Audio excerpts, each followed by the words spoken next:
Hello everyone, this is Norlin. I think I would like to be generous today. Kasi gusto kong mag-answer sa mga messages ng mga ibang tao kasi I think I'm still so busy, but I think I want to be generous this time and I wanted to answer all those questions from I think this time from Facebook na muna kasi sobrang dami po. I think I have thousands of messages right now from my Facebook Messenger. So to anybody there na nakaka-relate dito sa mga questions dito, I hope na makarelate kayo at saka matuto kayo sa aking mga answers. Actually, they're all upfront answers and again, this is not your basis para lang sa ganun i-base nyo kung ano yung ginagawa nyo sa immigration. This is just a suggestion but I will base on the immigration law. So, first things first, I have my brother's question right now. He has this a person having work permit. Is there any way to have a permanent residence eventually? Yes, of course. Everybody has to go through. When you come here as an economic class, part of that is economic class, you could be able to get the permanent residency once na nakapag-kumpleto ka ng requirements which is tinatawag nilang valid or legitimate experience. Now, whatever the work permit that you have, you can use that as your legitimate experience and eventually you could be able to apply for permanent residency. Everybody who comes here, mayroon talagang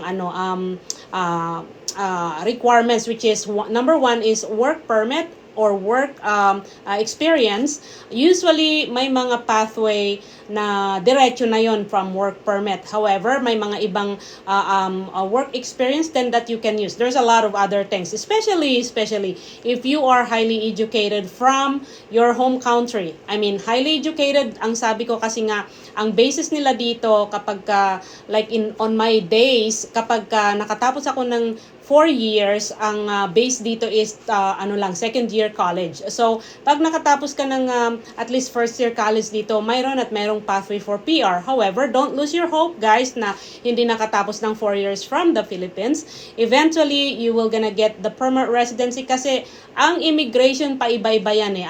Palaging nag-change, palaging they keep on changing. I know that it is a really a very disturbing news yesterday, I believe, or 2 days ago, na sinasabi na they want to limit the temporary foreign workers or temporary resident permit na napapuntahin dito. But you know what? Believe me, I don't believe that. Limit is, yes, they can limit it. I believe the reason why they're limiting is that because wala na pong matirhan ang mga tao dito. To be honest, ang dami pong walang bahay, ang dami pong walang matirhan. It is so expensive. 1 bedroom, honestly, it will gonna cost you at least $1,000. That's just 1 bedroom. I'm not talking about one whole house. If we are talking about one whole house, believe me, it will gonna cost you $2,000 to $3,000. Oh no, hold on. $2,000 is only 1 bedroom right now in Toronto or along GTA. So it is really, really expensive. And at the same time, the problem with the housing right now is that wala na kasing matirhan yung ibang tao kasi kaya nagpapataas ang rental. It is very, very sad. It's so expensive right now dito. But if you have kamag-anak, like me, may mga kamag-anak akong pinarating dito and I give them housing and that's for free, by the way.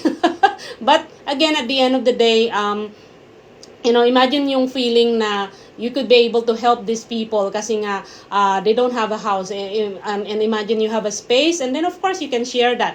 But I always say to everyone, kapag tayo po mga kamag-anak na may permanent residency, may bahay, may Canadian citizenship, or may power or capability to help our relatives na kararating lang dito, I would like to inspire everyone na wag nyo naman. Ang dami ko kasing narinig. Why I'm talking like this way? Kasi ang dami ko pong naririnig na pinarating yung kanilang kamag-anak. Yes, they sponsored them letter of support and then coming here as a tourist visa or work permit. Pero at the end, they abused them. Not abuse in a way na sinasaktan, but abusive in a situation wherein they actually take their money. Their intention is to borrow, but of course, napakahirap ng bayaran yun. So unfortunately, that's what happens. So I hope na I answered my brother about that question. He's very interested with immigration law right now. I believe na siya yung papalit sa akin. Right, brother? Okay, so let me start my my consultation, live consultation to everyone. It is actually on the Facebook, and believe me, it's tons. I have no idea kung hanggang kailan ako makakapagsalita because it's a lot. So let me start. Oh, okay. So there's one si Chona. Hi, kumusta ka na, batch? Di ko alam kung kilala mo pa ako, pero kilala kita. Friend ako ng isang batch natin. Immigration consultant ka pala dito sa Canada. Yes, I am, Chona. Thank you for reaching out, but I don't know if I can still remember you, but thank you for reaching out. I appreciate that. Okay.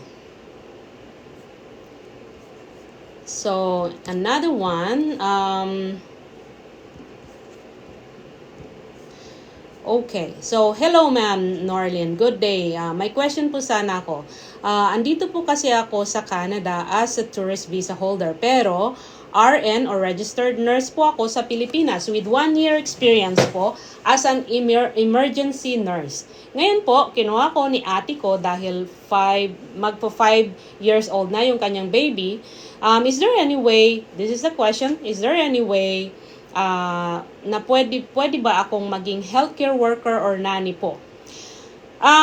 Worker or nanny, or baka po may mai-suggest po kayo. Salamat. Okay, hindi ka pa pwedeng maging healthcare worker kasi you need to, from being tourist visa, kailangan mo ng, number 1 is LMIA in order for you to change your status dito sa Canada as a work permit holder.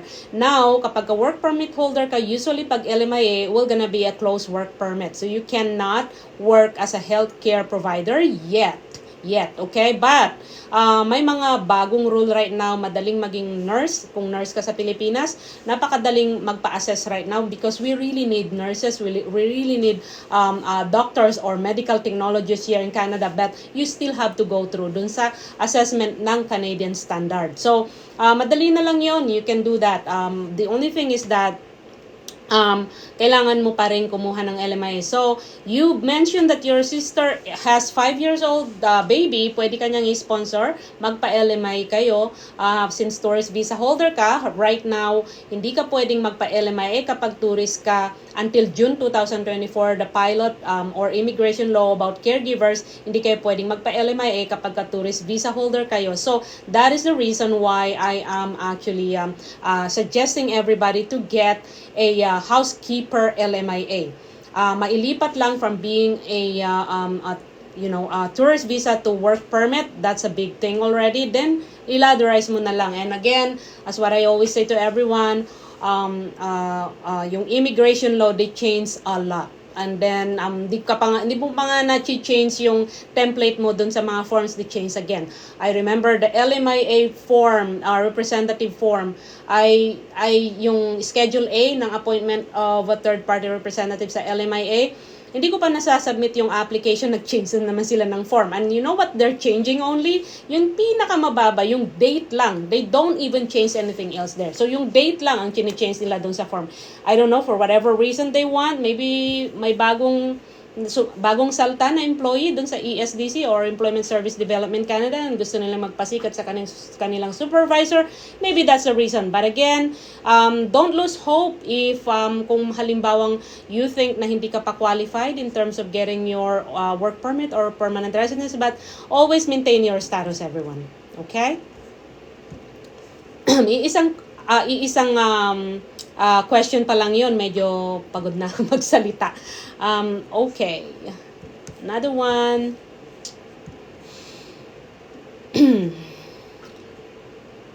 Hi everyone. Actually, naka-ano rin dun sa TikTok. Naka-live din sa TikTok. Another one. Good day po, ma'am Norlin. I was following your post since I added you on my Facebook account. I commend you for helping our kababayan. Pero meron po sana akong i-refer sa inyo regarding sa application ng brother ko and asawa niya. I mean, i-consult. Okay, if you have some other consultation that you want to do, please don't message me on the Facebook account because I don't read them anymore. I only come once in a while, or maybe we can call it the once in a blue moon. Try to email me. You can locate my email address dito sa aking mga social media account, or maybe you can check my website. Doon ka mag-email. But I will repeat, it's norelenoligo.cis@gmail.com. Nandun yung email ko and I can take a look at it. Usually ako yung sumasagot doon. So, yeah. Nako, may question yung isang ka-approve lang ng kanyang LMIA. Ang sabi niya, kasi na-approve na yung LMIA niya, tourist visa siyang pumunta dito. Hindi ba po pwedeng open work permit agad? Okay. Hindi ganon. That's not the rule. Unfortunately, pwede kang maging open permit kapag ka nag-apply ka ng spousal sponsorship. Pwedeng mag-apply with the open permit, or pag estudyante yung asawa mo, pwede kang open permit, or pag mayroon ka ng existing application for PR na sinabing qualified ka na to get the permanent residency, yes, you can get the open permit. But right now, that's not the way it is. I am sorry, but not yet. You have to be in a closed work permit for now. Okay. Another one,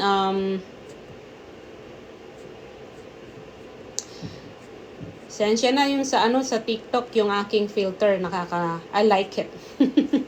But anyway, it's not about the filter. It's about what I am trying to say right now. So, good noon po, Ma'am Norlin. Ako nga po pala si Blank, and currently nasa Ontario ako. Lakas loob na akong humihingi ng tulong sa inyo na makahanap ng work. Either administrative work, teacher's assistant, and accounts work. Okay. Honestly po, sabi niya nandito daw siya sa Toronto. Ang gusto niya daw work is administrative work, teacher's assistant, and accounts work. Honestly, noong December 21 pa ako dito nakatulog sa apartment ng acquaintance ko. Ako po ay isang ESL teacher sa Thailand for 11 years and I resigned last December 2023. Sa Pilipinas po, meron po akong experience sa accounting company sa Pampanga. Isa din po akong admin staff, okay? So it looks like I took my master's in teaching in English. Sabi niya dito, maawa na po kayo, I do really need a job. Kahit na lang po sana ibawas sa aking masasahod if ever sa yung work permit process. Due to high demand ng work and high number of applicants in Canada, napakahirap po talagang maghanap ng work. Naisipan ko pong magsulat sa inyo para sana po matulungan niyo ako. Ako po ay umaasa na matulungan niyo ako. I keep on sending applications sa job bank at any job sites, but due to my status as a visitor, mahirap po talagang humanap. Sa akin lang po, walang problema ang trabaho. Proven po sa inyong workaholic po ako. Haba! Okay. Well, and I don't even know your name, but again, I cannot really mention your name. But again, right now, to be honest, with my phone, siguro I have to close the volume of my phone. Kasi every second may tumatawag sa aking phone, and I'm really glad kasi yung voicemail talagang ang dami. Dahil sa ginawa ng immigration few months ago, which is I cannot complain, that's what I always say, I can't complain kung ano yung ginawa ng immigration. They ini-waive po nila yung requirements or yung strictness for getting a tourist visa sa mga Filipino. Ang dami po, hindi lang Filipino but a lot of other races then. There are a lot of people inside Canada na temporary resident permit. Again, I repeat, temporary resident permit are for those people. Umbrella yan ng work permit, student permit, tourist visa permit, and other things, asylum, things like that. Pag pumasok sila dito na asylum, nag-apply sila, they get their open permit. But, you know what? Ang dami. Mapa-Indian man, mapa-Chinese, Filipino, ang dami po, sobrang naghahanap ng application ng trabaho, even especially if you are a male, ang hirap pong makahanap ng work. However, ganyan talaga, when you just came here, it's difficult to find a job, honestly. Lalo na kung wala kayong connection, lalo na kung wala, I believe na I always want to remind everyone that the job bank site, wala po hindi sila, I think that job bank site are not really real employers.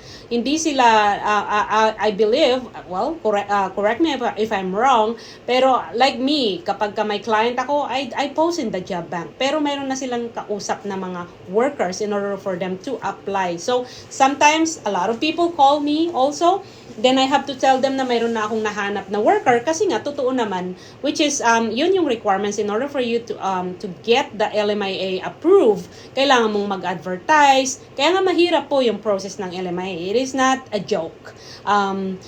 It take me maybe 2 weeks for me to fill up a form and finish up whatever I am doing. That's 2 weeks. And I have to maintain and monitor yung application ng LMIA. Kaya yung mga nakakakuha ng LMIA, it is something that I have to say congratulations to them. At the same time, congratulations to me. Kasi my deadline, my process, my assessment, and then i-approve yan. Kung hindi, you will gonna lose the $1,000 pag nagbayad ka ng $1,000. However, I think it's one of my forte.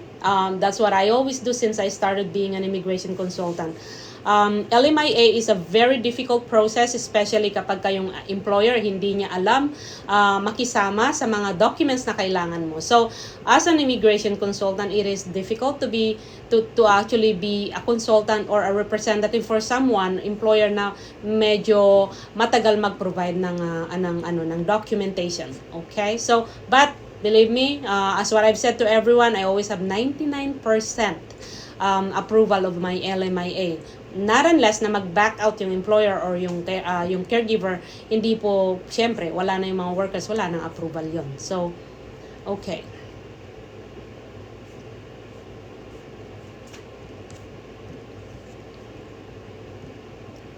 Right now po, I have been reading all this information from okay, another one, mag-inquire sana ako about the process ng LMIA, PGWP, PSW po ang program ko, pero August pa po matatapos ang studies ko. In terms of PGWP, after you study, ang tanong is, nag-offer ba yung school ng open permit? Kung hindi, then you have no choice but to find an employer na pwedeng mag-provide sa'yo ng LMIA in order for you to change you being yourself as a student, bago mawala yung status mo, makapag-apply ka ng work permit, whatever yung requirements, then dapat mag-reconcile dun sa qualification mo. I also want to mention this, not because nakapunta ka na dito as a tourist, not because nakakuha ka na ng visa, bed of roses na, hindi po. Once you come here in Canada, especially po sa mga estudyante, ang dami pong mga nadidepress, ang dami, kausap ko na yata right now, honestly, lahat mga estudyante, I mean not lahat, pero most of them need an LMIA. Kasi nga, when you finish your student program, ay hindi ka naman automatic na makakakuha ng permanent residency eh. Now, 2 things, kung may offer na open permit yung school na pinagtapusan mo, then yes, swerte mo, makakapag-apply ka ng open permit, pero one-time approval lang yon. Now, that one-time approval for open permit, kailangan, you will gonna be so, you should find something na pwedeng mag-offer sa inyo ng job, kasi yung experience na yun will gonna be a legitimate experience that you could be able to use in order for you eventually to apply for permanent residency. Ang sabi dito, mayroon akong question is it easy to convert tourist visa to working visa under LMIA? It is not easy po, honestly. As an immigration consultant, I'm a licensed immigration consultant, I have hard time. Actually, parang punong-puno na ako ng LMIA sa aking table, honestly. It's so much. I think parang binagyo ako ng LMIA process, and it's a lot. Minsan nga, one time I was processing an LMIA. It was a pro bono. And that pro bono LMIA was not easy. I actually started working from 9 o'clock in the morning until 7 p.m. And when I stopped working, you can tell my voice. It was so light, and you can tell that I was really tired. Yes, I was only sitting, and ang akala siguro, people thought that I've been like, sitting and having fun working for an LMIA. Hindi po. It is not easy. It is not easy to actually apply for LMIA. It's not a joke po. Nakaka-drain po. It is a lot. So, I hope everyone should understand that when I process an LMIA, I like, most of the people naman na nagpo-process ako ng LMIA, they are very respectful and kind. Thank you so much. But again, I like to hear out that people will gonna respect my process in the LMIA side, because I believe, as what I've said, I don't want to say it's 100% process that I get the approval of an LMIA, but it's 99.9%. I always actually get that approval because I know already what I'm doing with the LMIA, but again, it is not easy. So, a lot of people think that it's easy, but it's not. Processing an LMIA is not an easy process. I believe LMIA is more difficult to process than permanent residency for me. I'm speaking as an immigration consultant. I do the permanent residency process. I do the LMIA. LMIA is the most challenging application. Kasi when it get refused, and of course I don't want that to get refused, that $1,000 of the employer, if they paid the $1,000, it will gonna be forfeited, and they will not refund anymore. Okay, so yeah, so another question. Ate, baka matulungan mo kami for employer po. I just want to let you know that I don't provide employer. I'm an immigration consultant, and I used to do that, but now I have to stop providing employers because it's too much. I can't really handle everything, but I just want you to actually follow me, keep on following, because I always announce in my Facebook account if I need somebody, or if there are some work that's being offered to me. So yeah.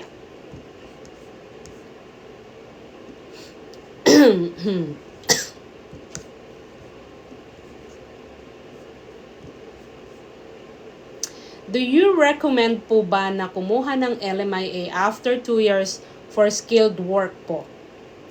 LMIA is the safe option for you, for anybody na foreign worker here or temporary resident permit. LMIA is the best kumbaga ace, or your baraha, or yung alas mo, in order for you to maintain your status. However, if you don't have that LMIA, because it's difficult to get that LMIA, or they call it labor market impact assessment, if there's no employer who's providing you that. You can't just apply for LMIA if there's no employer offering you a job.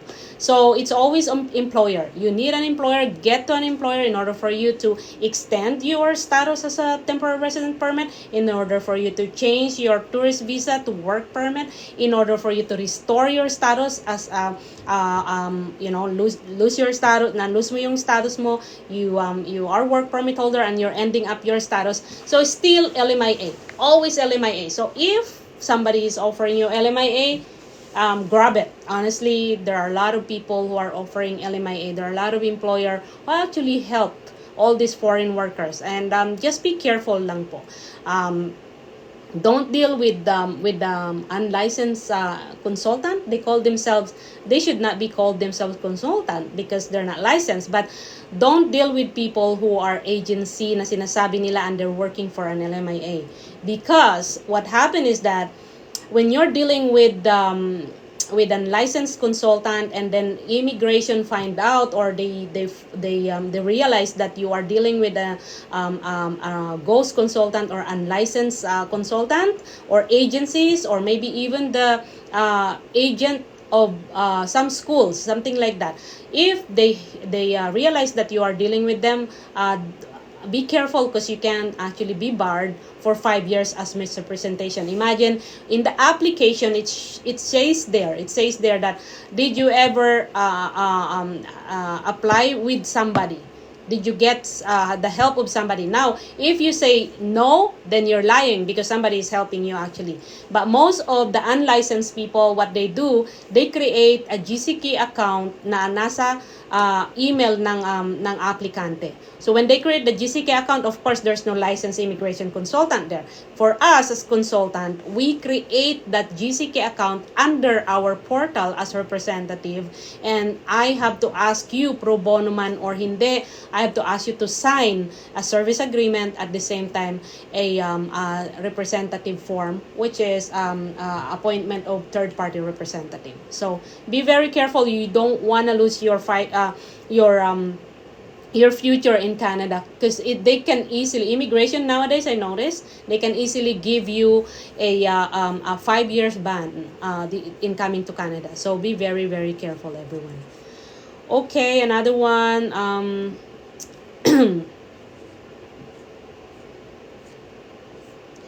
Hello po, ma'am. You really help a lot, especially Filipinos, in your channel. Congratulations for sharing those information. Keep it up and God bless. Oh, thank you. Thank you. Mag-i-inquire po sana ako if you could possibly assist me to shift to student visa. I am currently in Canada under tourist visa. It will gonna be a long shot right now. I don't want to recommend to change from being tourist visa to student permit. Pinag-iinitan po yung mga estudyante right now. I believe it is better to find if you are a tourist visa holder, to find an employer who can provide you an LMIA. So that is the best option. Estudyante, medyo mahirap pag nagpunta ka dito when you want to come here as a tourist visa, and then you want to change for being student. It is difficult. I have one process from being a tourist visa to student permit na refuse po. They don't want to allow. So be careful, everyone, but I think I would recommend it's better for you to actually do it with LMIA from tourist visa to work permit. Okay, so another one. Okay. Tingin nyo po ba magkakaroon ng CEC draw this year? You know what? Just wait for the sa mga draw, kasi it's always changing, and it depends because kapag ka nag-overflow naman na yung mga foreign workers dito, or yung mga need ng ating government sa Canada, they stop. Like what's going on right now, they stop. They wanted hold off muna, pero pag nandito na kayo sa loob ng Canada, always the safe bet is LMIA. I know it is, I think it's more cheaper than going back to school as a student. Kasi when you go back to school as a student, wala pa ring there's no assurance for you to get the permanent residency, because even if you finish up your student program, they don't say that you're getting your permanent residency automatically. But I hope they do, but I don't think they will do that. So, unfortunately. Okay. Hi ma'am, nagkaroon ako ng T4. Magkano ang employer tas close work permit po ako? Magka-problem po ba? Bakit ka nagkaroon ng T4? When you get a T4, your employer should have claim your salary.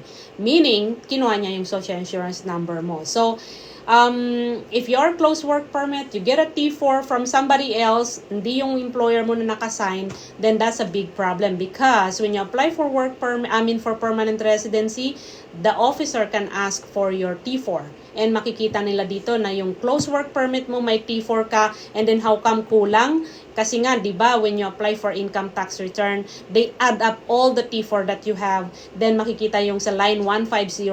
Okay, this one is not actually about immigration, but I know it because I'm also an accountant. So, if you see that line 150, makikita mo doon lahat yung income mo. Then at the end of the day, ang mangyayari niyan, makikita nila, hey, where's your other T4? Sasabihin ng officer. Then makikita nila doon na nag-declare ka. So that is a violation of the work permit.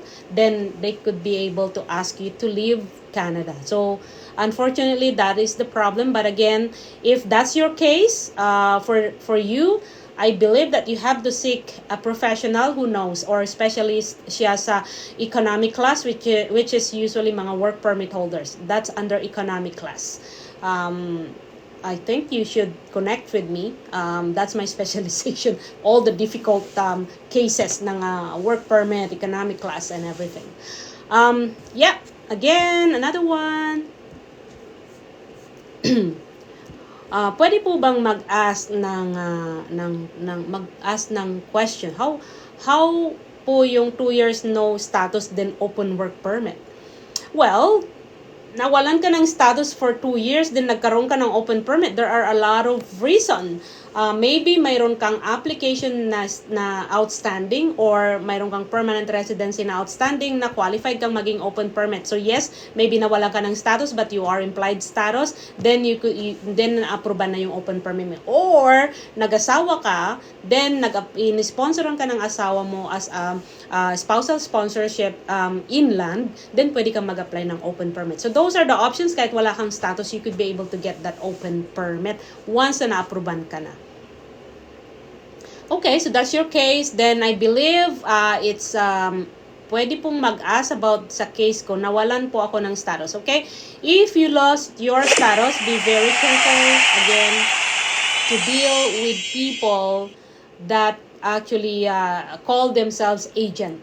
If you lost your status, you have to actually seek the professional. First thing first, lawyers. Napaka-expensive po. So be very careful pa rin. You make sure that this person, kung wala kayong status, whatever your status when you came here, make sure to ask them what's their experience in respect to your specific case. Tingnan nyo kung experiencado ba siya. Marami po dyan na mga consultant, mga lawyers, honestly, na hindi po nila alam ang kanilang ginagawa. They just wanna look dun sa pera. So be careful. Okay, another one. Kapag po magpapaprocess ako para makuha ang anak at asawa ko, ilang months po akong aabutin? Anong klaseng process? You can always bring your child here. Depende kung anong klaseng work permit meron ka. If it is high wage or low wage, then I believe that you have to know if that is actually you're qualified to bring your family here, or kung permanent residency ka na, i-apply mo ba sila as your dependent. So, it takes maybe, sabi nila family reunification, pero I believe it takes 1 year to 2 years kapag ka-family. It depende kung anong klaseng permanent residency yung application nyo.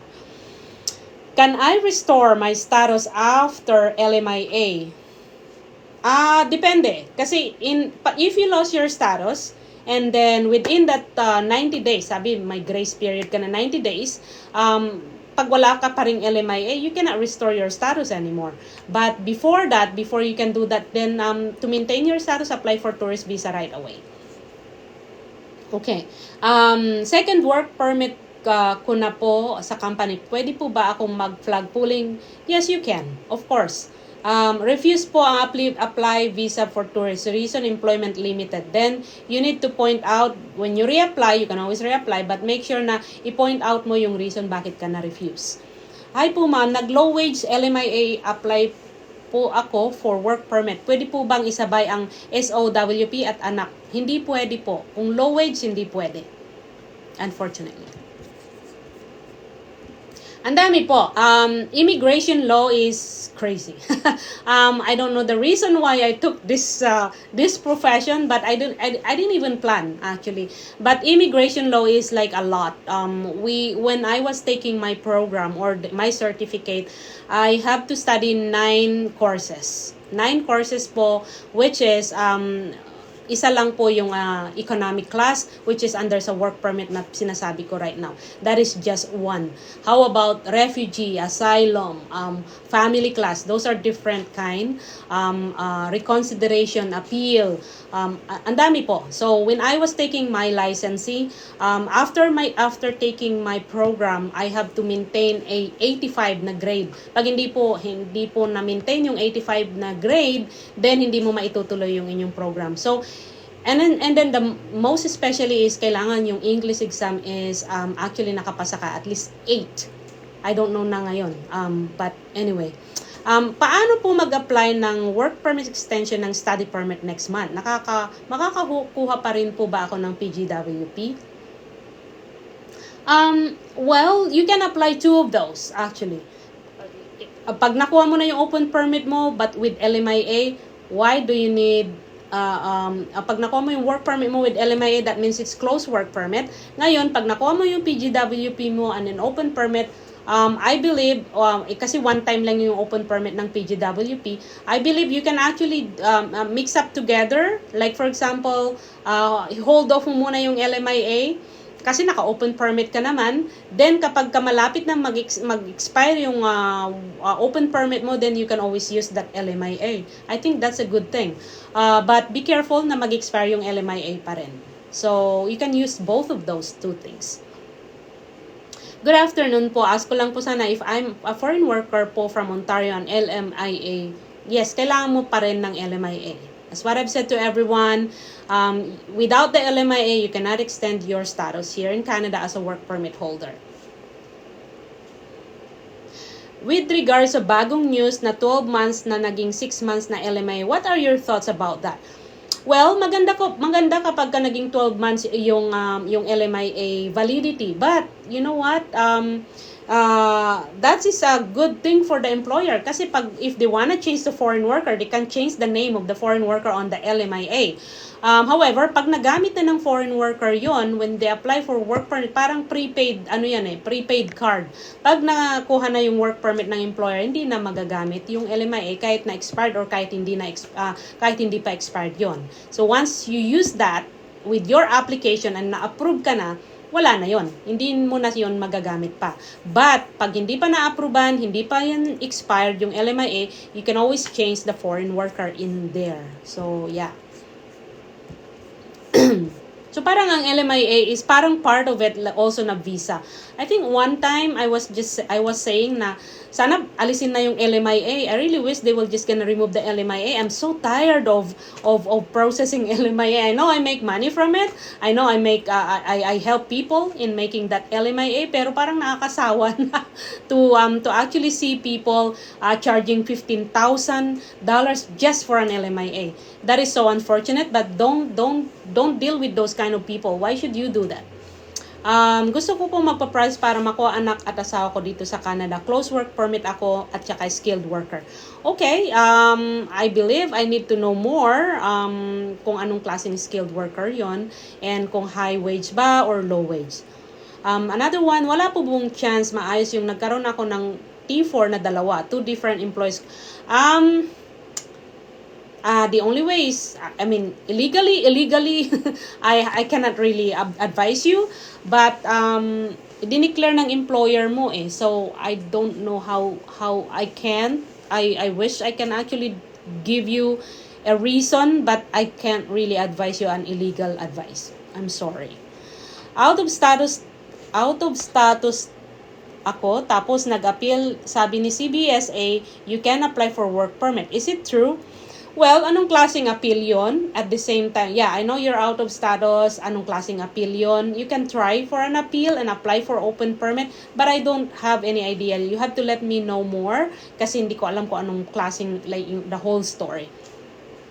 Another one, planning to extend my study permit next month. Kasama pa rin po ba sa makakakuha ng PGWP?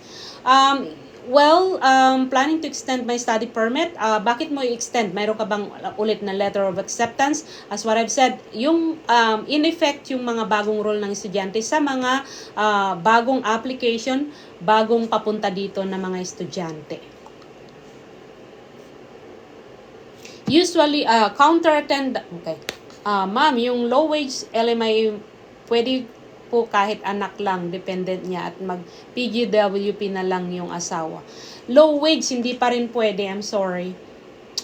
Counter attendant ako sa Tim Horton po, ba ay low or wage? Pagka counter attendant, you are low wage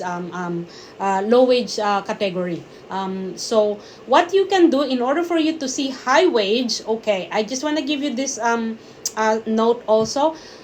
Low wage kapag below the high wage na sinasabing minimum ng high wage, which is actually ang high wage is $27 an hour. Ewan ko lang kung na-change na naman kahapon.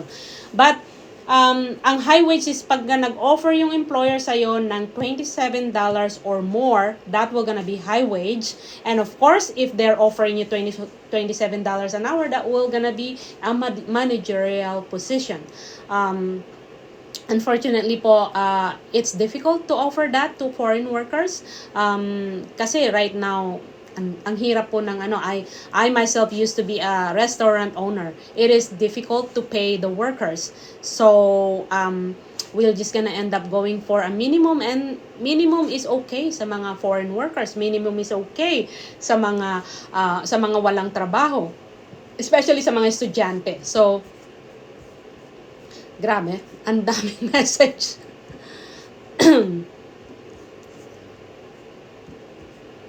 Hello po. Good morning. Are you available for consultation for immigration? Okay. I can avail myself, but there's always a time for that. I can't just pop in and then avail myself to do that. I'm sorry, but maybe you can question me here or email me. Then I always email back naman. Kapag medyo complicated na yung case, then I have to sit down and set up a consultation po. Ito, may question. As an assistant manager po in Tim Horton, how much point po yun sa under the LMIA? 600. So, okay, if you are going to apply for Canada Experience class and you want to actually apply for permanent residency, 600 ka agad pag mayroon kang LMIA. So, you don't even need anything about your education. Of course, you need it. Experience, andun din. Kung matanda ka na. Kasi, the more na tumatanda ka, the more na nagiging zero yung score mo, bumababa yung score mo doon sa CRS. So, be careful with that. But it's nice to give a shot. Kapag ka may LMIA ka, apply for express entry or permanent residency, then that's a good thing. Pagka highly educated ka, at the same time, you have these experiences. Ang work po ng asawa ko dito sa Canada ay material handler tier 5. May points po ba yun sa EE if naka 1 year as immigrant? You can still try. What you can do is to apply. Asawa ko dito sa Canada ay material handler tier 5. May points po ba yun sa EE if naka 1 year as immigrant? You can still try. What you can do is to apply for the sa portal ng express entry, but always remember you need an English exam. So, hindi pwedeng walang English exam. Pag gusto mong makukuha ng permanent residency dito sa Canada, you always have an English exam. But, pagka nag-asawa ka, you don't need English exam. So, that's just a technique. So, if you're single, find somebody who is a permanent resident, but make sure na hindi po peke yung inyong relationship. Be careful.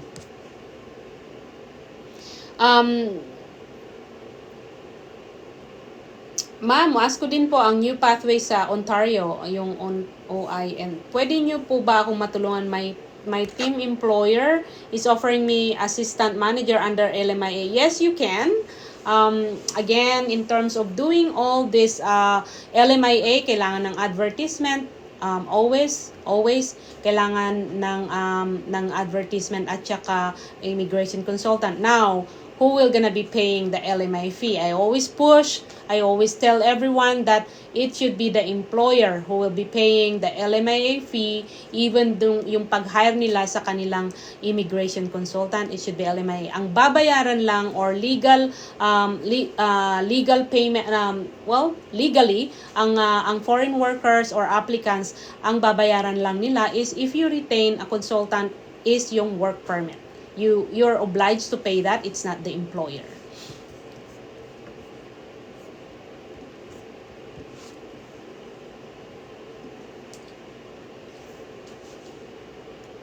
Okay, another one.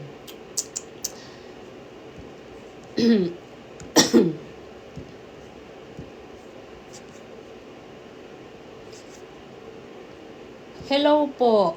Pwede po bang mag-inquire? Yes, you can. Keep on messaging me. Keep on emailing me. Then eventually, pag nakita ko yung message mo, then I could be able to answer. A lot of people, a lot of, a lot of other, like foreign nationals, not just in Canada, all over the world, they're emailing me, they're providing me some question, they're giving me questions, they're asking questions sa akin, and I try my best to answer dun sa email. And not a lot of people can actually reach me sa email, unfortunately, but that's how I do right now. Pag may mga like small questions kayo, I always respond back kapag like for example nakaupo ako or I'm not doing anything, I always respond back naman in terms of any kind of clarification. Wag lang complicated that in a way na kailangan ko nang maupo with you para ma-clarify yung mga complicated cases ninyo. And I always say to everyone po, I don't provide an employer na po. I can't do it anymore. Hindi ko na po kaya yon. But again, pagka mayroon akong employer na nag-o-offer or naghahanap na employer, I always post po sa aking social media account. Okay, good morning, ma'am. Are you available? Oh, lahat. Are you available for consultation? I wish I can avail myself or duplicate myself so that I could be able to answer all your questions. Pwede niyo po ba akong matulungan? Low wage po ako, pwede po kong makuha yung anak ko. Hindi pa rin po pwede. Ma'am, can I use LMIA for both? Oh yeah, I answered that already.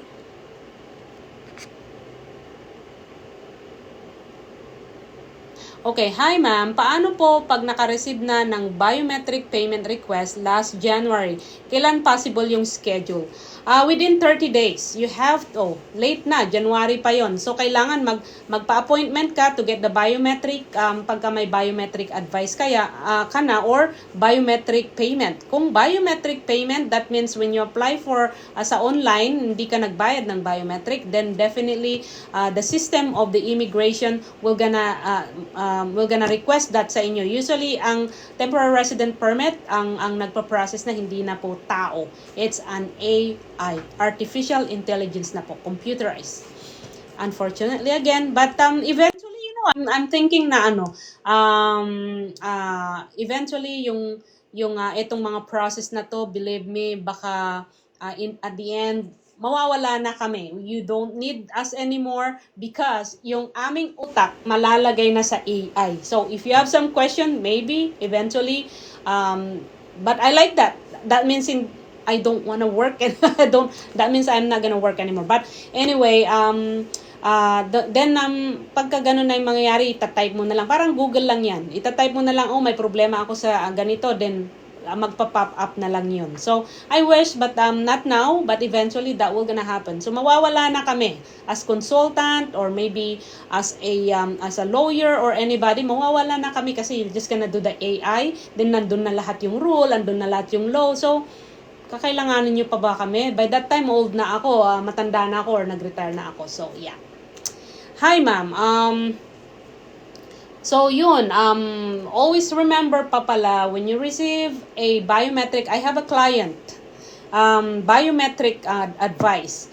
3 beses na siyang nag-apply kasi may biometric request, lagi niyang nakakalimutan, laging hindi siya pumupunta within 30 days. So, nare-refuse yung application because of biometric. So, yeah. Okay, thank you so much for coming in. I believe there's a lot of questions right now. Okay, another one. Hi, ma'am. I just want to inquire if you assist with LMIA process and if you can actually connect with me. Yes, I do processing LMIA. I think you got the right person. I do LMIA a lot. And I believe that's my specialization. That's my number one work right now. I always do LMIA. Not even a day na walang LMIA process sa buhay ko. So, gusto kong, good day po ma'am. Ask ko lang po sana kung magkano po yung application for tourist visa, tapos need pa bang ng proof of funds.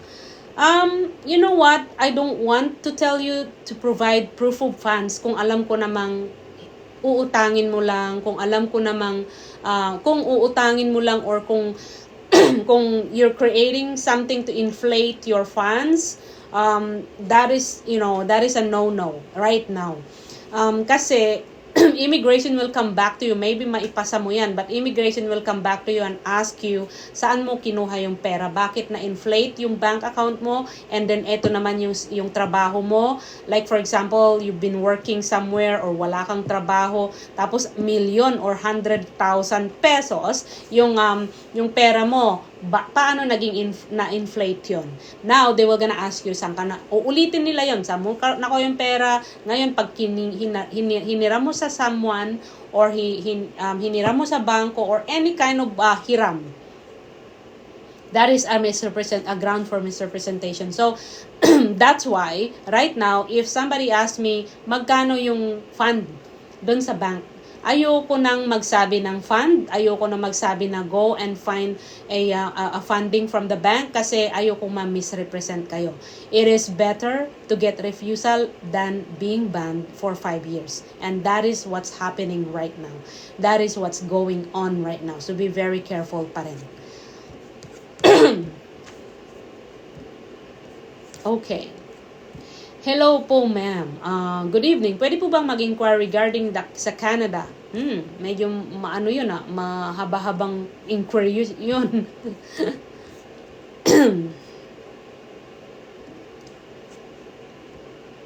Hello, ma'am. How to get an LMIA?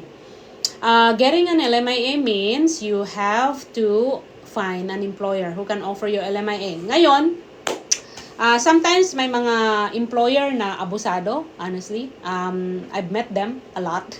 Sabi pa nga nila, ang bait-bait namin. Pero sa totoo lang, nakakasuka na, you're dealing with people, and at the same time, ganun sila. And pag ganun na yung employer, to be honest, I think I've fired a lot of employer. I let go a lot of employer kasi napaka abusado nila. And ayoko yun. Nakikita ko nga sila sa Facebook, nakikita ko sila sa mga post nila that we are this big professional, we have this big businesses, but at the end, I know exactly who they are, kung anong ginagawa nila sa kanilang mga workers. And ang dami ko nang nilet go. I just block them or ignore them, kasi there's no sense for me to be part of the abusive situation. And then ngayon, right now, mayroon pa rin konti na medyo hindi ko sila ma-block kasi talagang they're trying their best na i-connect naman dun sa kung ano yung tama when I tell them kung ano yung dapat. I really hope na, pag hindi na nila ako kausap, wag nilang kausapin yung kanilang worker para nang sa ganun is, get away from whatever the minimum wage right now. Ang dami po. Honestly, ang dami. Okay. Good day po, ma'am. Okay. Magpapatulong po sana ako or kami para makahire ako ng kapatid ko as caregiver sa anak niya. 13 years old na po and may ADHD siya. Willing po ang kapatid ko na mag-support na bayarin. Maraming salamat po. I hope na mapansin niyo ako. Okay. Kung may ADHD, the best option is to actually apply for LMIA, pero ang tanong, qualified ba yung kapatid mo? So those are the things. I wanna make sure na kapag ka ina-assess ko ang LMIA, kung qualified yung employer, LMIA is for employer to be assessed. So that's what I do. Then ang work permit or applicant, kapag alam kong qualified siya, then I will say it, yes, pwede. Pero pag alam kong hindi, then of course, I will tell them what's the truth. Hindi po basta-basta kung may LMIA ka na agad-agad, ganon yung... But again, still worth the shot. You can still try. Kasi kung minsan, immigration doesn't follow the rule. And they have the discretion if they want to actually refuse you or if they approve you, whatever the condition that you have, they can close their eyes. Pwede yun. They have the discretion to actually approve your work permit. They have the discretion to refuse you. I have, I think recently, I know somebody, I believe, they went for plug pulling. Yung asawa niya, work permit yung asawa na babae, yung lalaki nag-plug pulling. Alam niyo ba ang ginawa ng officer? Kinuha niya yung kanyang passport, yung lalaki. And then after that, sabi niya doon, you can only get your passport kapag nag-flight ka na going back to your home country. Sinis nila yung kanyang passport, then the guy doesn't have any other choice but to actually go back home. It was a sad situation, but I wish I was able to actually help this family, but I think umuwi na yung yung asawa niya. Hello ma'am, inquire po sana ako ng application for LMIA. Ang daming naghahanap ng LMIA. I really wish salisin na lang ang LMIA para diretso nang makapag-apply ng work permit ang mga foreign national. I really wish. That's my wish.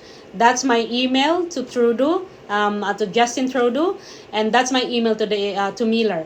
Alisin niyo na yung LMIA para yung mga taong nag-work doon sa ESDC ng mga work permit. Well, I like those people na nag-work sa LMIA ng LMIA. I think most of them kilala ko na sila. So I've been dealing with them a lot of times. I think para lumipat na lang sila ng trabaho doon sa immigration para sila na lang yung para matapos na tong backlog. So people who are working sa ESDC, lumipat kayo sa immigration, then para nang sa ganun is mabawasan na yung backlog na nangyayari right now.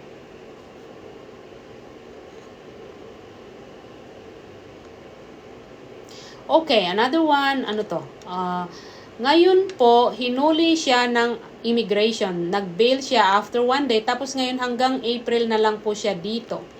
Well, I believe that kailangan niya yan ng consultant. I believe kailangan niya ng immigration consultant, kailangan niya ng lawyer, things like that. Kasi pag nakulong ka na dito, ang kalaban mo na mga CBSA, Canada Border Service Agencies, ang kalaban mo na ang Immigration Refugee Citizenship Canada. However, there are some options. You have your right, may mga karapatan kayo, and those karapatan, you cannot, when you're so much stressed, you cannot go back to Google, you cannot go back to the book or immigration law. You need the expertise of, like me, you need the expertise of lawyer. But make sure na yung lawyer, immigration lawyer ha. Kasi may mga lawyer na hindi immigration lawyer. Of course, they have no idea about what I'm talking right now. Kasi ang mga lawyer dito, kanya-kanyang kanya-kanyang specialization. Yes, dumaan sila sa immigration law, pero konti lang. Pero ang kanilang specialization is something else. Like for example, taxation law.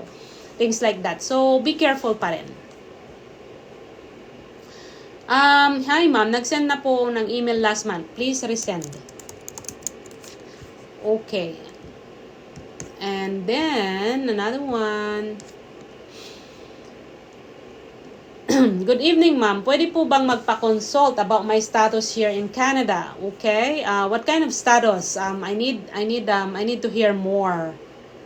Okay, another one, ma'am. Bakit po 3 months na po yung vulnerable open work permit application ko? Wala pa pong result until now. Well, it should be 2 weeks or to 1 month. But again, sometimes kapag hindi masyadong madami yung documents na pre-provide mo or yung proof na abusive situation ka, then they have to go further in terms of investigation. However, go back to the immigration, call 1-888-242-2100. You need to call them back and ask them what's going on sa papel mo.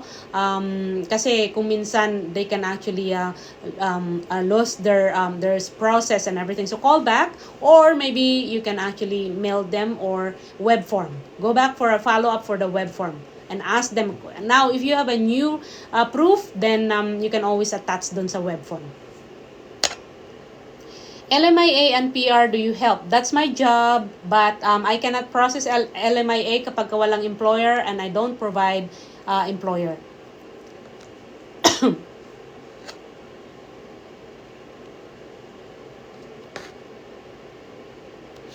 So, if somebody wants to book a consultation with me, please email me. It's norlinoligocis@gmail.com, or my first name, NORILYNOLIGOCIS@gmail.com. So that's how you actually seek a consultation with me. I need to schedule kasi po I cannot talk to everyone who's messaging me like instantly kasi ang dami po. Honestly, if only I will retire from what I am doing right now, which is processing ng immigration. If I am going to retire, I will just gonna do consultation, which is to give you an advice, clarification about immigration law here in Canada, or maybe I'll just teach. But right now, I'm holding tight. Kapag hindi ko na kaya, I think I have to retire. I have to teach and again, just the consultation. But this time, hindi pa naman. Okay pa naman ako. I'm still okay. Pwede ko pang i-keep tong profession na ito. Kasi I'm waiting for my brother kasi sabi niya kukuha din yata siya ng immigration law dito sa Canada and he wants to actually be trained from me. Then once na ano na siya, license na siya, then he can take over. And also I have my nephew who actually want to be trained from whatever I'm doing. So they're there. They're actually training themselves at school and doing whatever they do. But rest assured, whatever I have, ano man yung kaalaman ko sa immigration law, ano man yung experience ko, definitely I will share with them. Kasi po importante itong aking profession. Especially sa mga tao na kagaya ninyo who wants to come here in Canada. It is very, very important kasi out there, napakadami pong mga nagkukunwaring mga immigration, especially sa Facebook, they will just gonna post whatever they want. Oh, we brought somebody here. We are these licensed people, but hindi naman pala. So be careful. Ang license ng isang immigration consultant like me is nag-uumpisa sa R and numbers. 6 numbers usually. Hello ma'am, need some advice. I'm working as closed work permit landed November 20, 2022. Ngayon po, October 29, 2023, I think. Lumipat po kami sa employer for some reason. Bali, work ko sa another employer is same as old employer. Ang tanong ko po, pwede na po ba akong mag-apply ng PR kahit naglipat ako? Same province lang po. Ano po ang pathway na pwede sa akin? Housekeeping po ang work ko. Ang housekeeping is wala pa pong pathway for PR. Now, if you are highly educated, mayroon kang naging experience somewhere, maybe you can apply for Canada Experience Class. Still, you need to check yung English exam mo at saka yung inyong educational background. So, marami pong mga documents na kailangan mong i-process. But yes, you can claim your old place or old workplace to the new workplace. Those are legitimate kasi ang employer mo naman is isa. So that's a good thing. And again, I always say maintain your status. Gaano katagal yung spousal sponsorship? Yeah, it may take 3 months pagka inland. With my experience, that's what I'm saying. They say it on the website 12 months, but right now, kapag medyo complicated yung case mo, especially kung yung ini-sponsoran mo is may asawa siya dati or may mga abroad siyang pinuntahan, those can actually prolong the process and that may take 1.5 years to 2 years. Unfortunately, may mga process ako. I think I have 2 people right now who's emailing me. They're asking me how to divorce actually yung kaniyang asawa kasi nga kinuha ko siya dito, ini-sponsoran ko. It's so sad na nakuha na yung PR and they're divorcing. Unfortunately, that happens. Gaano katagal ang visit visa to work permit? LMI approval na lang daw po sabi sa akin. Hindi pwedeng, if you think about it, LMI approval na lang, hindi po ganon. LMI approval, pag na-approve na yung LMI mo, then you could be able to apply for work permit. With what I have right now, it may take 2 to 3 months. And it can actually take some time. But usually 2 to 3 months.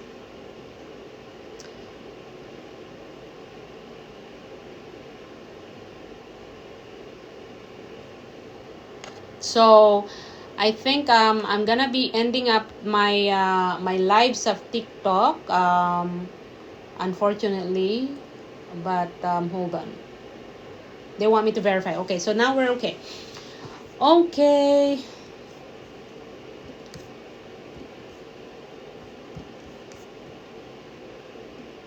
Paano po mag-apply sa Canada? Well, there's a lot of ways to come to Canada. There are 77 immigration programs sa Canada.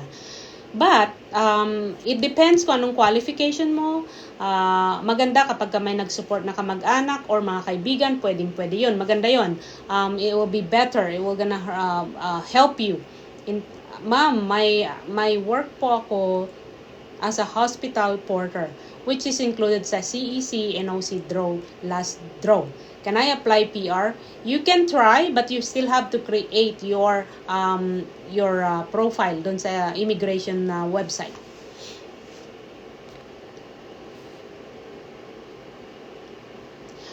Ito pa, need po ba ng IELTS kung waiting? Okay, need po ba ng IELTS kung waiting na lang ng ticket here in Taiwan? Hired po ng Tim Horton sa Ontario.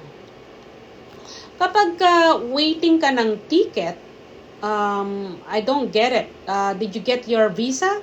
Kasi kapag ka visa, meaning first is LMIA, then visa, then ticket, then yung IELTS dapat before yung application ng work permit kung may kailangan mo ng IELTS. Pero kung low wage, usually they don't need IELTS. Paano kumuha ng open work permit as a spousal sponsorship po? How much po ang process? Usually, kapag kumuha ka ng open permit as a spousal sponsorship, you need to apply for a, yung asawa mo ang dapat mag-apply ng spousal sponsorship together with the open work permit under spousal sponsorship.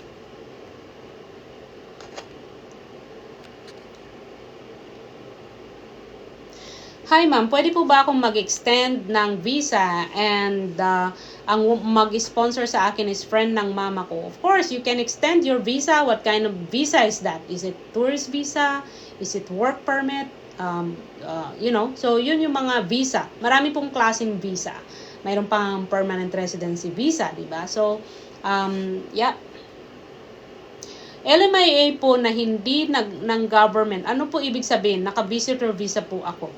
LMIA na hindi government? No. LMIA is actually processed by the government, which is, they call themselves ESDC or Employment Service Development Canada. Pero I don't understand your question.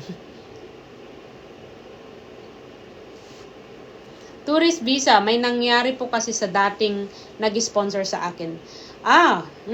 Yes, you can actually get your friend as a letter of support. Meron akong isang process. Estudyante siya. Okay, just wanna share this with you guys. Maybe makarelate kayo. International student siya. Nakakuha siya ng open permit as a PGWP ng 1 year. Then after that, he was actually like cool lang siya. Then nakakuha siya ng trabaho na making at least I think $50-60 an hour. Pero nag-enjoy siya doon sa kanyang trabaho. Hindi niya alam na ang PGWP is one time lang 'yon. And during that time, pawala na yung kanyang status. So what he did, nag-apply siya ng tourist visa to maintain the stay here in Canada. The problem is wala siyang kaibigan, wala siyang ipon, wala siyang kamag-anak na nagbigay sa kanya ng letter of support. But yung sinabi lang niya na nagbo-boarding house siya. Imagine wala na siyang trabaho, wala siyang bank account, nag-apply siya ng tourist visa to maintain his status kasi nawalan na siya ng work permit.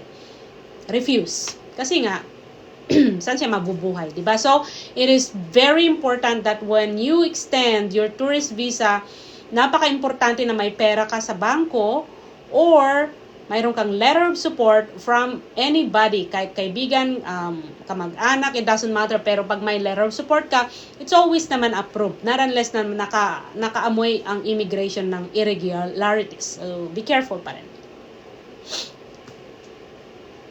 Ano ang requirement ng common law partner? More than 1 year na po kami. Importante, ang common law ay kailangan nag-sign kayo ng IMM 5409 or they call that yung declaration of your common law partnership. So, importante yon, and make sure that actually is downloaded from the immigration and it should be attested by a commissioner of oath, a lawyer, or anybody. Yun. Okay? And then of course, ang dami na yung passport, police clearance, and proof na CLP na kayo or common law partner na kayo. Maraming proof yun. And the more, the better, para hindi question yung genuine relationship ninyo. Approve po ang LMIA ko, okay? Approve ang LMIA ko, pero deny yung work permit. Okay, hold on. Negative na po ba yung LMIA na hinold ng government ang processing? Wala na po bang chance? There is a chance. You can always reapply. Pag hinold, bakit hinold? Maybe may misrepresentation. So be very careful. And also, what if yung application mo sa LMIA? Kasi ang LMIA, especially kapag may cap, kailangan mo mag-create ng cap niyan. Ngayon, pagka you lost your opportunity to get that cap, may cap kasi siya, yung LMIA or yung job na ino-offer ng employer, then, of course, hindi yun maa-approvean. So, careful pa rin. Another one, natatakot akong mag-extend kasi sabi po, nireport po kami ng kasama ko sa IRCC. You know what, bakit ka natatakot mag-extend? Why not do this? Apply for an ATIP. Access to information. You have to apply. It's only $5. Go to online, Google it, apply for ATIP or ATIP. Apply kayo ng and then ask for your records sa immigration. Makikita mo lahat doon, lahat ng notes ng officer, ng immigration officer, nandun lahat. It may gonna take 1 week to 2 weeks yung result nun. They will gonna send you by email. So usually yun. So apply for an ATIP para makita mo kung anong nangyayari doon. Kung ni-report, hold on, okay, this is what will gonna happen. Anybody or anyone in Canada can report you, okay? But does that person has an evidence? Mayroon ba siyang malakas na evidence to just report? You think, when somebody give me marites, maniniwala na kaagad-agad ako dun sa taong yun that I don't even know of. So, wag kayong matakot. Get an ATIP or maybe extend your status kasi you don't want to lose your status. It's better pag-extend mo and then that will gonna be your opportunity to explain. Pag halimbawa bumalik sa'yo yung immigration, you think kung ano yung sinabi ng ibang tao, ni-report kayo or whatever, naniwala sila kaagad. No, there's always an investigation, there's always an evidence. In Canada, it's always an evidence. Evidence. Okay? So, don't be scared, don't worry. Apply and maintain your status. Hindi pwedeng wala kang status dito sa Canada. You don't want to lose your opportunity to get your permanent residency eventually. Hi ma'am, need po bang mag-stop ng international students sa part-time work habang waiting sa approval ng PGWP? If you have already been applied, then that means you are actually implied status. Kahit wala na po kaming nagawang mali. Well, wala ka palang nagawang mali, then why are you scared? Kunin po ng tita ko caregiver for my lolo, yung husband ko na tourist now, sa Canada. Ano po ang step? Well, you get an LMIA. Apply for LMIA. How to get higher chance of getting 3-year PGWP after 1-year program po, madam? Go back to school. In order for you to get the PGWP, dapat nakapag-aral ka ng more than 1 year, which is less than 2 years or at least more than that. Then you could be, after that, pag nag-offer ng PGWP yung school, then you could be able to apply for claim that 3 years PGWP. But if you think about it, are you going back to school another $20,000 just to actually get that? Then it's better get an LMIA. Pwede po ba kaming mag-apply ng PR kahit open work permit factory worker po? Yes, maybe, yes. Yes and no. Pero make sure maintain your status and apply for Canada Experience Class. Again, there are other requirements. Ano po ang process para maging employer at magbigay ng LMIA for domestic helper? Ang process is yung employer kailangan niyang mag-apply ng LMIA sa ESDC.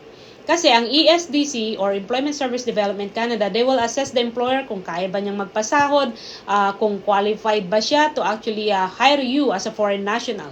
Yun ang importante, kung totoo ba yung job na pinapakita niya, or and then kung naghanap ba sila ng Canadian citizen or permanent residency sa Canada, then they resort to foreign worker. However, this coming May, isasali na ang mga asylum seeker or refugee people kung mag-a-assess sila, hindi na lang citizen or permanent residency.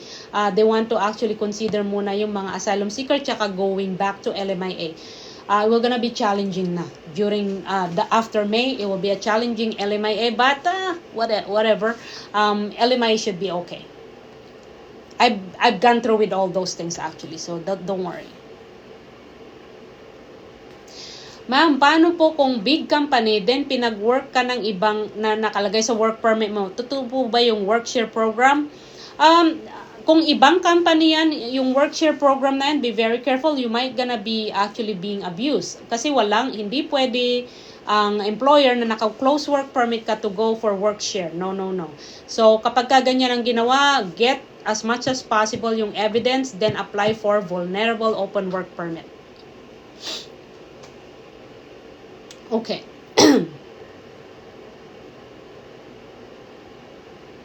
Hi po, PR po kami ng husband ko. We have 2 kids. Pwede po bang naming makuha ang parents ko? Yes, you can bring your parents as a tourist visa. Kasi right now, PGP is closed. Hello po ma'am, tanong ko lang po if my PR pathway po ang Development Service Worker Program. It depends kapag ka ganun, I think anong klaseng NOC, anong klaseng IELTS ka mayroon. Yes, you can apply for PR. Pero again, as what I've said, hindi lang naman dahil yan na yung position mo, apply ka na ng PR. Hindi eh. You need to get an English exam, you need to get that experience and everything. So, may mga qualification, may qualifying requirements. So, you have to check www.cic.gc.ca. Pag po PR, if ever, pwede po bang i-sponsor ang BF? Yes, you can sponsor your boyfriend. But anong klaseng sponsorship yan? If you are talking about tourist visa, yes, you can. Or whatever things na pwede mo i-apply. Pero pag hindi pa kayo nagsama na within 1 year, hindi mo siya pwedeng i-sponsor under family class, which is the common law partner. So, be careful pa rin. Email me if you want more clarification.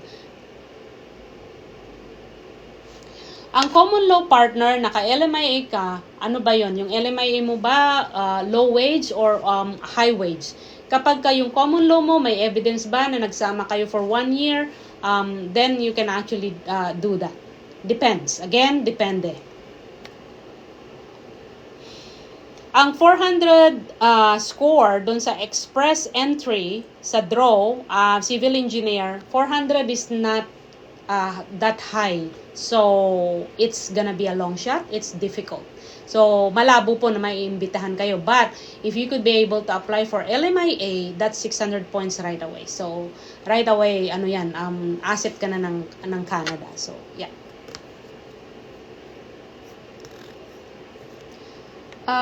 Sana mabasa mo ang tanong ko. I think I did. Hi po, currently have student permit without PGWP. Safe pa rin po ba na maghanap na kami ng LMIA? Yes. Find an LMIA right away. Kung walang PGWP, that means after you finish your graduation, you're running out of status. The only way for you to do is to actually apply for tourist visa. But right now, since you have the student permit, make sure that you apply for a work permit under the LMIA. So maghanap na kayo ng LMIA right away.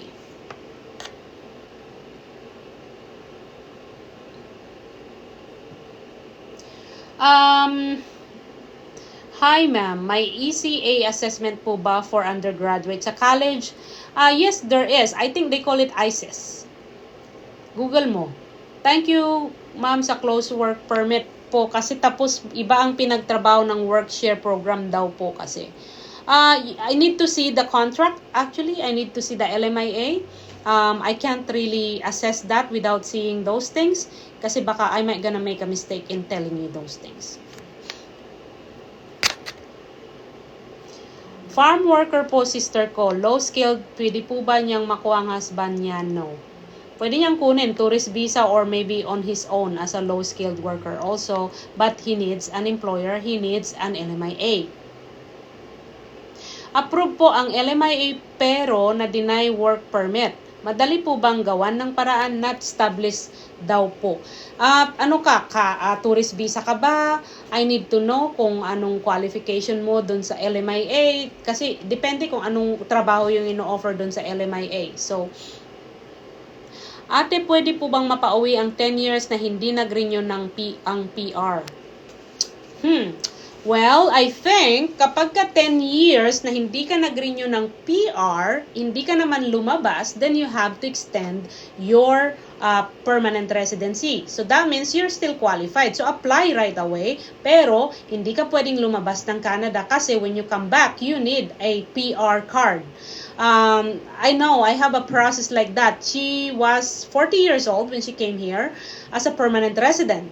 Now, hindi na siya nag-apply ng kanyang hindi na siya nag-apply ng kanyang passport, hindi na siya nag-apply ng kanyang PR card. The reason behind was, actually, 65 years old na siya ngayon. Imagine for how many decades na hindi siya nag-apply ng ganon. Kasi, ang kanyang reason is, hindi naman daw siya lalabas ng Canada. At saka hindi naman na daw siya uuwi sa Pilipinas. Kaya, hindi na siya nag-apply. But, at the end, kinailangan pala niyang i-renew. So, I did the process. Now, nabawi naman niya yung kanyang PR. So, ask your friend. Hindi siya pwedeng lumabas ng Canada. At the same time, pwede pa rin naman siya mag-apply. Qualified naman siya. Kahit nag-expire na yung kanyang PR pa rin siya. Hindi naman porke, the reason na hindi siya maa-approvean ulit ng PR kasi nga lumabas siya ng Canada and during that 5 years nag-stay siya sa Pilipinas for more or outside Canada for more than 2 years kasi 2 years within 5 years dapat yung 3 years mas madami dito na naka-stay sa Canada. However, if you stayed the whole time dito sa Canada kahit nag-expire na yung PR card mo, hindi naman ibig sabihin na expired na yung PR mo. So you can always apply for PR extension pero make sure na hindi siya lalabas ng Canada kasi hindi siya makakabalik until makuha niya yung PR. Pero yes, hindi mawawala yung kanyang PR. Okay? Okay. Pagod na ako nagsalita. Oh, Jereen, come here. I need you to read these questions. It's a lot. Oh, I think I can't really talk anymore. So anyway, everyone, thank you for your time. I really wish I can still stick longer, but my voice is medyo nawawala na yung boses ko. I just wanna ask everybody if you have some questions. Right now, this is your opportunity. Please email me. Wag na sa message kasi masyadong madami na. It's bursting. My messaging center in TikTok at saka Facebook is actually thousands. I don't even know who are those people who are messaging me. But right now, if you wanna reach out sa akin, directly email me. norelinoligocis@gmail.com. I would love that. I would love to answer your clarifications. Now, if it is complicated, I'll definitely put you into a consultation. Basta, ito, bago ako magpaalam sa inyo, I want everybody to remember this.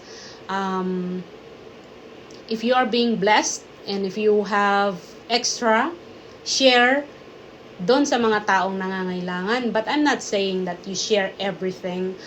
Don't be selfish. Try to be selfless, and that comes back to you. Second thing is, if you are experiencing the hardship right now sa buhay, may problema, na akala mo hindi na masosolve, kneel down. Mag-pray lang kayo. And eventually, it will gonna pass. Kasi, ang isang bagay, nakikita nyo sa likod ko yung wheel.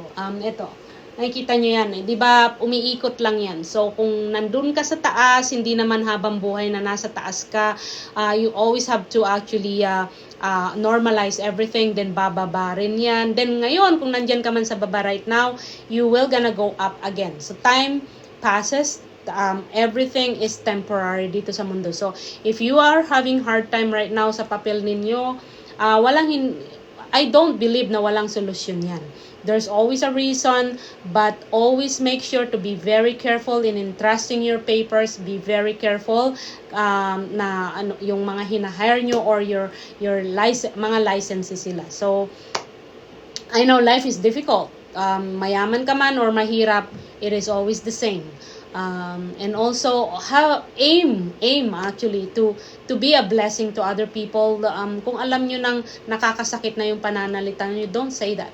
Just be quiet. I believe that person can actually change. I believe that person's opinion can actually change. Just be strong. I believe na marami dyan, ang dami pong mga na nagiiyakan nakausap ko dito sa sa aking social media. Sometimes when I get the chance, I meet them in person, they cry.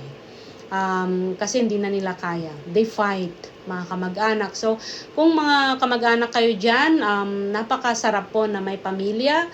Make sure na ang family nyo is your ally. Hindi po sila ninyo kaaway. And if you are always doing the right thing, good things, make sure na isipin nyo na that will come back as a good thing. Now, if you're doing bad things in life, of course, babalik yan na bad things sa inyo. So, always do the good things in life. Again, this is Norlyn Oligo Sarma. I'm sorry, I can't really stick to the social media. It's too much. God bless everyone. Take care. And next time again. Thank you.